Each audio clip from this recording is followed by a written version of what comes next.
Alright, what is up you guys? It is just your girl Ken here today, and it is currently morning. As you can see, I have a bare face, and something I've been really loving recently is just watching like people's get ready with me and like having a good old-fashioned chit chat. I feel like this is very like OG YouTube. This is how like you get to know your favorite creators. You get to see how they look if you're interested in that. If not, whatever.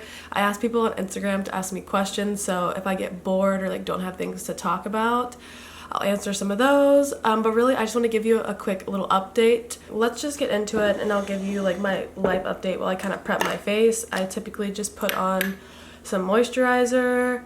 I've been traveling a lot recently, or at least a lot for me. I was in New York, I'm back in North Carolina, I've been to Georgia a lot, I've been to Florida, I've been to Alabama, I was in DC for a weekend, I've been going up to Raleigh. Like, I'm still on the job hunt. That's like the main thing I'm doing, but that's why there's been less vlogs from me recently, because most every day I just sit and stare at my computer and like apply to jobs and like do interviews and stuff like that. I also have like really good people in my life, so I feel good, but like it's a very in-between stage. The first thing I do after I like put moisturizer on is use this primer. It's like the Milk Hydro Grip one.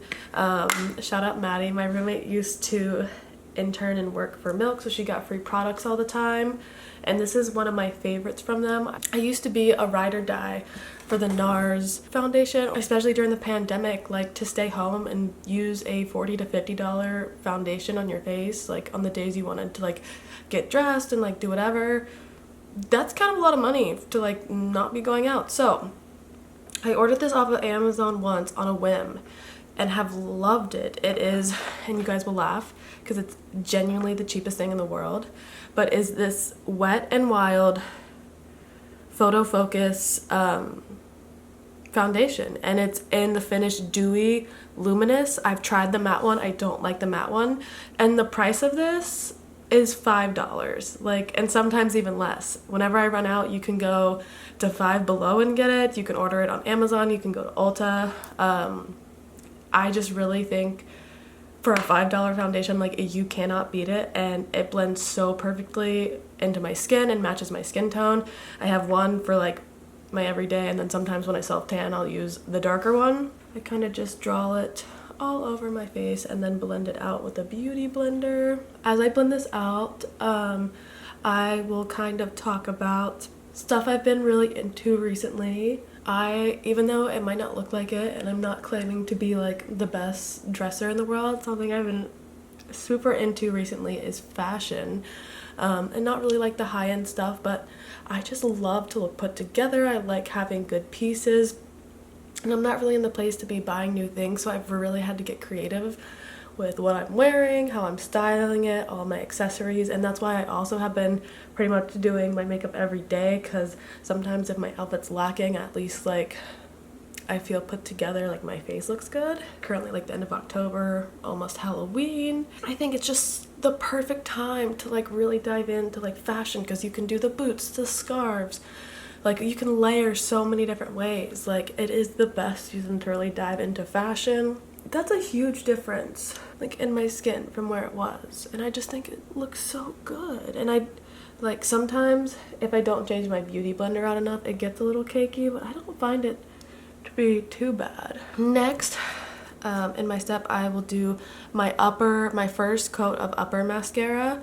I just use the Maybelline Rocket Blast, super inexpensive, from the drugstore, grocery store, wherever you get it. I'm kind of treating this like a podcast, like I'm just talking to you, but also giving you some video content at the same time, so enjoy. What I was gonna say about mascara is, so many people like in real life when they see me just ask what mascara I use, because I naturally have very, very, very long eyelashes, and I feel so bad. Like, I tell them what I use. There's no gatekeeping here. It's not like a special product, but to be honest, no matter what mascara I use, like, I tend to get a similar result, and it really comes down to your genetic eyelashes.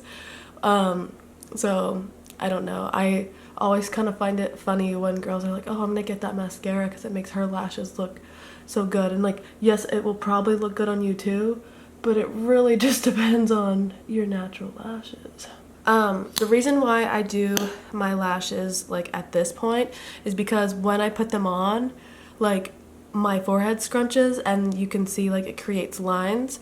So if I do that at the end of my process, it kind of just creases everything I've done, which really just defeats the purpose of what you're doing. So this allows me to go back in and like fix that pretty early on in the process, and sometimes I'll even do it like before I even put on my foundation. I recently turned 23 and I think, yes, I'm still young, I'm still very useful. Like this has been like the first year I've really realized like, okay, like you really gotta take care of your body, like physically and mentally, because like I just don't bounce back like I used to, if I'm being quite honest. All right, next, I've started doing this recently. I don't do it every single day because it's not necessary, and honestly my under eye bags have gotten a lot better, but I'll use this Maybelline Master Camo like color corrector for under my eyes.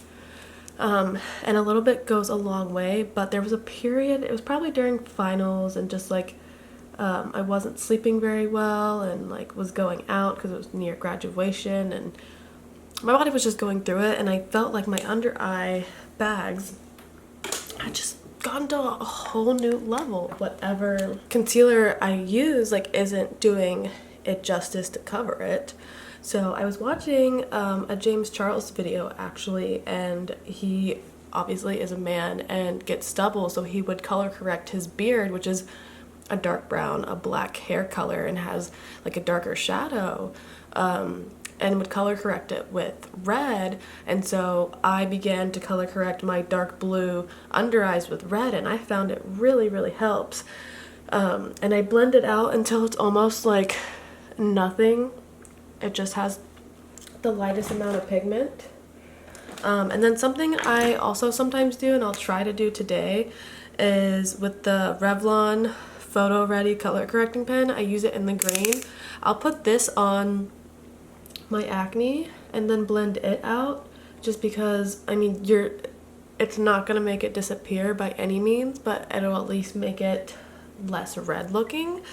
This one I'm not as like sold on. I just do it because it could help. I also think this product is thinner, so like moves around when I like dab it in, so it doesn't stay on like my problem area as much. I go in with my concealer. This is the e.l.f. one. I know it looks almost used up, but like there is still lots of product in this, girl. I saw this hack on TikTok where you just put a little bit on the inside and outside of your under eyes. I don't really think it lifts that much because I still have to carry and cover like my circles, which I guess girls that don't have under eye circles, it's not an issue for. But I just blend this in and hope everything blurs away. It is, I think I mentioned, but it's like a few days away from Halloween, and let me just say, Halloween is not one of my favorite holidays. I like really struggle to come up with a costume because it's really hard for me to justify like spending a lot of money on something I'm only gonna wear once. Also, I know like everyone struggles with this, but like it's cold.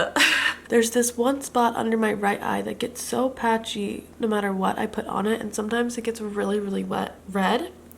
I'm nervous it might be psoriasis, which I have no reason to like believe that besides me just being like scared it's that, but I've been stressed a lot. It's a very dry spot. Like there's not much I can do to fix it. I feel like this is the time when most people put on setting powder. I have stopped baking or like pressing or putting any powders for the most part on my face. It makes everything look cakey, and like to be honest, I think it just creases more. This is probably the most important step for me, and like when I do the whole face, it is the Milk Makeup Cream Contour. It's in the shade Bake. I honestly think they only have like 1 to 2 shades. I don't think there's a large variety, but nothing that I've tried has blends better than this. And draw a line and then connect it and go right under like here. I'll also do like my nose, and then I'll come up here and do my hairline. It took me all of like a minute. All right, so that is contour done. If you look, I just think it adds such dimension to your cheeks. I will say I have to be the most careful about blending my jawline out because it's the one I think on camera and in pictures like shows up a little not blended out sometimes. My next step is blush, and there's two ways that I do blush. I don't do both at the same time, but I'll show you the two products I used. The first one I do is this Glossier like puff paint, and I just put it on. It's the lightest pink color they have. I think it's so youthful. The only thing I don't love is that when I tap it on, I think sometimes if I don't do it right the first time, it'll just, I don't know, it doesn't go the way I want it to. But the other is I use a combination of these two blushes because I've really been experimenting with blush color recently. When I was younger, I used a really dark, like mauve, almost a purple color, because that's what we did for stage makeup, and that's just what I had. But as I've gotten older, I like a more youthful color, so I use a combination of this like peachy shade and like the pink and this, and like lightly tap into each. So that's what I'm gonna do today because it's the quickest. One of the last steps I do is highlighter. This is also a Milk product. This is the Milk Flex Highlighter Illuminator in the shade Iced. I take a smaller brush and like barely tap into the pan and do my nose contour or highlight. And then I use one of these fan brushes, and I know people say these don't work, and maybe they don't, but I think it just adds just the softest touch like on my cheekbones because I don't want it to look like glitter. And that's really it as far as the face goes. I will do the eyes really quickly, and that is really it. If I'm really feeling it, I'll put on some setting spray, but it's not necessary for me. And that is really going to be the end of this video. Thank you guys for watching. I hope you enjoyed just like a little chit chat, catch up, and really just like a normal girl's everyday makeup routine. I don't typically do eyeshadow, and I said I don't typically do eyeliner just because I always find some way to touch it or ruin it. For special occasions, I like throw some on just for funsies. Alright, I forgot a few things, so I'm hopping back on here to finish the video real quick. I forgot to say that I don't really wear like lipstick or anything. I'll occasionally do a gloss, and if I do, it's typically this like NYX butter gloss. I like the shade Creme Brulee. I just think it's like such a nude pinky color that it's pretty much the color of my exact lips. I also had friends ask me questions like while I was doing this, and I forgot to look, so I'm gonna answer them real quick just as like a bonus. My friend Maddie, shout out, she was my roommate, I mentioned her once already. She said, where can I find some good queso?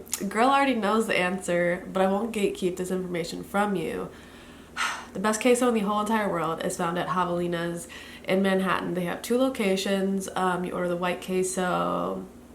You could say, can I send you? They just wouldn't know what that meant. So if you're in the area, one location's on the Upper East Side on 73rd, I want to say, and then the other one is in the Village on 18th. So go check them out. It's genuinely, if I had one last meal, that's where I would have. And then I had two people ask, why are you so fine? I love you guys. Shout out to my fans. And then another one was, what was the fave food you ate in NYC? Obviously, piggybacking off of Maddie's question, I would say it was Javelina's. But if I had to pick something different, go to like one of the neighborhoods like Little Italy or Chinatown and get authentic like Italian or Chinese food, and it just hits so much differently. Like pasta or pizza from Little Italy, it's just a good meal. And then obviously like Chinese food in Chinatown, yummy, delish, like you gotta check it out. Another question my friend Erin sent in was, how much time do you spend on TikTok? It depends. So during like the day, like during light hours, I don't really get on it much, but I will say like where it gets me is when I'm about to go to bed. I'll just sit there and be like, okay, I'll watch a couple. An hour or so passes and I'm still on it. So if I don't go on it, I obviously don't spend time on it, but once I do get on it, I get sucked in, which I think is the case for many people. And I also go through waves. I'll go through weeks where I won't check TikTok, but then some weeks like it's my favorite part of my day is checking TikTok. There's just so Like the variety of information you get on there is honestly quite incredible. And I also feel like at least the side of TikTok I'm on, like I like am learning things. It's not just like funny dances or like meme accounts. Like I'm like learning information. I'm kind of on food talk because I have this new diet. It's the low FODMAPs diet, so maybe a cooking video is coming soon that's like low FODMAPs because it's like a love-hate relationship right now. I love it because it makes me feel good and like it really helps my like digestive issues, but it's hard. Like anytime you go out, like stuff has gluten in it, stuff is flavored and like cooked with onions or garlic, which are things you're not supposed to have on your like low FODMAPs diet. And like yes, you can have all of it in like slight moderation, but the more you stay away from it, like the better. And then the last question my homegirl sent was thoughts on the flavor blue raspberry. And something as I've been hanging out like with my friends, like whether it's drinking or whatever, they have just learned that I despise the flavor blue raspberry. Like I think it's the most disgusting flavor. Like I would pick grape over blue raspberry. I know. My favorite flavors are like the red ones, the cherry, the watermelon, the strawberry, like those are my favorite. Also love a good green apple. But first off, there is no such thing as a blue raspberry. And I know if you're having something that's a blue raspberry, like you know it's artificial, like you're signing up for artificial sweeteners and flavors and colors. But it's just like one step further, like just lie to me. Like the cherry could be naturally flavored. You never know. Probably artificial, but blue raspberry, you're just telling me it's fake. Also, I don't think it tastes like a raspberry. And then the fact that it's blue, it's just screaming to everyone, I had blue raspberry, because it gets on your tongue, it gets on your teeth, it gets on your lips. Like, I'm not a 5-year-old. But I will say recently I've had a lot of blue raspberry things because I think it's funny to get me drinks and make them blue raspberry. So I love my friends. Thank you for those who submitted me questions. I don't ask questions a lot on Instagram, but if you want to follow me, you should. So that way, if I ever do this again, I get more questions than the ones I got, even though I love the people that sent me them. You're the real ones. But that's officially the end of this video. I love you guys, and I will see you in a video real soon. Bye. Yeah.